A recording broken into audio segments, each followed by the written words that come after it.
అనుగుణంగా నిర్వహించాలని అధికారులకు సూచించారు. అచ్చంపేట మున్సిపాలిటీ టౌన్లో సాయినగర్ కాలనీలో ఉన్నాం. ఇప్పుడే మా పెద్దలు సీనియర్ సిటిజన్స్ ఇక్కడ ఉన్న మా అక్కలు అమ్మలు అందరూ కూడా ఈ SIR స్పెషల్ ఇంటెన్సివ్ రివిజన్ ఈ ఓటర్ లిస్ట్ ఏదైతే ఉందో దాని గురించి మా BLO గారు BLA అందరూ అట్లాగే కమిషనర్ గారు వాళ్ళందరూ కూడా అవగాహన చేస్తూ ఉన్నారు. మరి ఇది అత్యంత వేగవంతంగా అత్యంత పకడ్బందీగా election commission of India state election commission ఇద్దరు కొలాబరేషన్లో బ్రహ్మాండంగా నడుస్తూ ఉంది. ఈ టౌన్ వరకు మా కమిషనర్ గారు సూపర్వైజ్ చేస్తూ ఉన్నారు.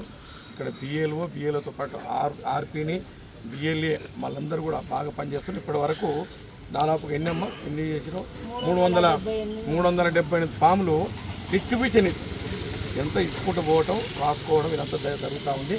ఇది ఇంకా పకడ్బందీగా జరగాలంటే ప్రజల కోఆపరేషన్ ఉండాలి.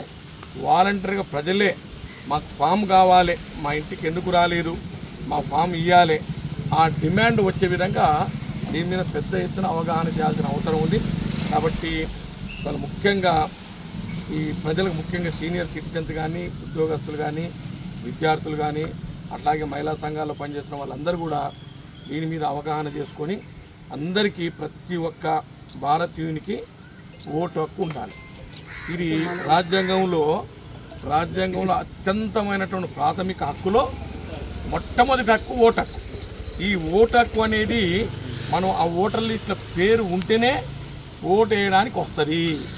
మనం ఓటర్ లిస్టులో పేరు లేకపోతే ఎంత పెద్ద వాళ్ళకైనా ఓటు వేసే అర్హత ఉండదు.